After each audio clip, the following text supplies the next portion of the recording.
Ya, bismillahirrahmanirrahim. Assalamualaikum warahmatullahi wabarakatuh. Teman-teman sekalian, terima kasih banyak telah meluangkan waktu buat ya walaupun jam 3 ya.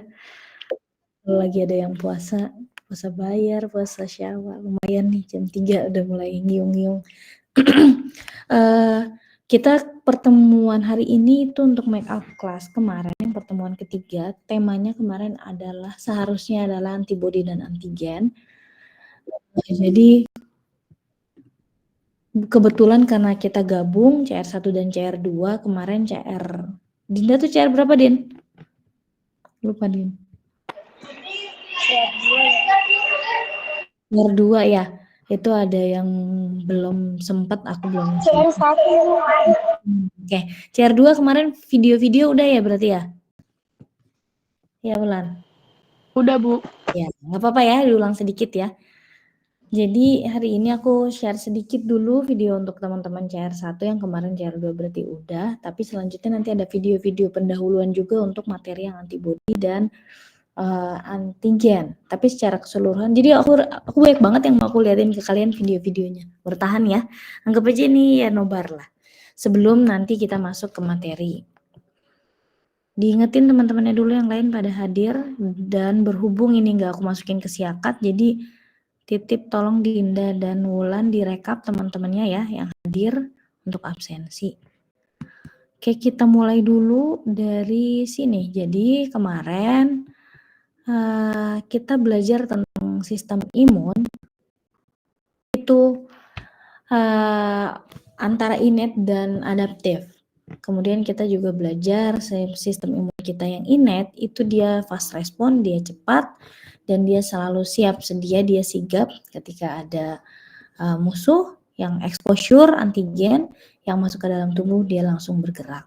Mungkin kita bisa mulai dari, nah ini ya, kita bisa lihat di sini. Kemarin teman-teman CR2 mungkin udah kelihatan videonya ya di sini ya. Ini contoh video yang aku save lah di Instagram. Jadi kalau di explore aku tuh banyak banget bentuk-bentuk yang kayak gini. Mungkin kalau kalian beda ya explore-nya ya. Tapi kalau aku tuh exposure-nya di explore aku isinya beginian. Ini contoh gambaran dari sistem imun kita yang setiap hari, yang setiap detiknya tanpa ada stimulus, tanpa ada kuman pun dia terus-terusan berpatroli di dalam vaskuler darah kita. Ini yang bulat-bulat warna yang banyak itu adalah eritrosit. Dia ceritanya ini kalau nggak salah neutrofil atau makrofag yang sedang mencari apakah ada kedemuan, ada antigen yang perlu dia binasakan. Sedangkan yang ini itu gambar dari makrofag. Nanti kita lihat ya. Jadi sistem imun kita meskipun yang punyanya lagi rebahan, tapi sistem imun kita nggak pernah rebahan. Kemudian ini adalah contoh eosinofil. Eosinofil adalah sistem imun kita.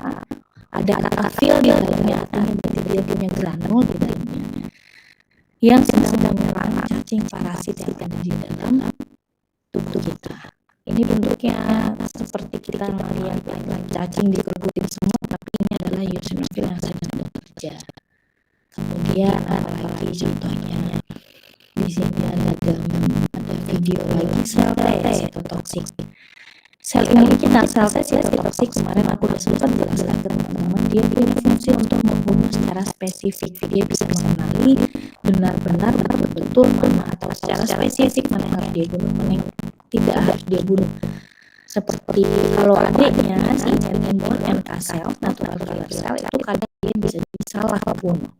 Tapi kalau sel imun yang sel T itu lebih spesifik. Karena dia spesifik, dia menghasilkan peristiwa atau kematian yang terprogram. Artinya kematiannya sudah dipersiapkan. Jadi ketika sel kanker ini muncul, nanti dia tidak akan melakukan respon inflamasi. Gitu. Kalau kita lihat di sini ada sinarja oren-oren itu, sel imun sel T sitotoksik ini lagi mengirimkan sinyal yang kita kenal dengan sitokin dirilis, yang dia hasil akhirnya adalah pada sel kanker. Kemudian ada lagi contohnya, misalnya ini jangan ada yang tidur ya, seru tahu soalnya. Kemudian ini namanya neutrofil. Ini mirip sama yang tadi neutrofil berarti bukan makrofag ya. Neutrofil itu ada di dalam vaskuler kita, ngejar-ngejar nyari siapa yang harus dia makan. Kalau makrofag kandungannya biasanya dia di luar seluler. Ada lagi ini, nanti mungkin ada tambahannya, CR2 belum lihat. Neutrophil communicate at injury sites. Jadi neutrophil itu, nanti aku liatin lagi video di YouTube yang lebih jelas. Neutrophil itu dia punya expertise. Kalau makrofag itu makanin kuman-kuman yang ada di luar. Neutrophil itu dia lebih spesifik, lebih expert terhadap kuman-kuman yang disebabkan injury. Misalnya kalian keset kulit kalian kebuka, kuman bisa masuk. Nah itu tuh neutrophil nanti akan berkomunikasi, dia akan mengirimkan sinyal, memanggil sesama neutrophil untuk menyelesaikan atau untuk mengeliminasi kuman yang akibat adanya injury, akibat adanya misalnya luka seperti itu. Terus apalagi karena ini ternyata makrofag punya fungsi selain daripada dia sebagai pasukan yang bisa menyembuhkan dalam artian misalnya di sini ada trauma, ada perubahan vessel, saluran, ada vaskularitia yang makrofag akan membantu menggabungkannya kembali. Apalagi misalnya, oke, udah. Nah itu mungkin yang tentang aku kemarin untuk CR1. Selanjutnya kita akan, sebelum masuk ke kuliah kita hari ini, kita akan lihat dulu beberapa video rangkuman dari pengenalan sistem imun adaptif dan juga INET. Kita akan lihat ini yang penting main bola. Kita mulai dari yang pentingnya aja di sini. Pelaku digedein, kelihatan nggak?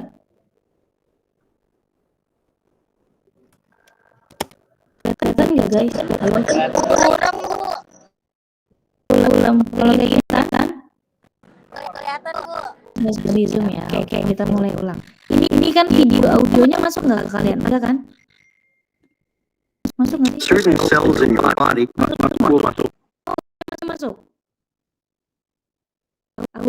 Videonya bukan aku ngomong. Iya masuk. Masuk kan juga ya. Oke, gitu kita simak bersama. Suaraku tapi tetap kedengeran kan? Terdengar Ibu. Unfortunately, certain cells in your body have evolved to fend off microscopic attacks.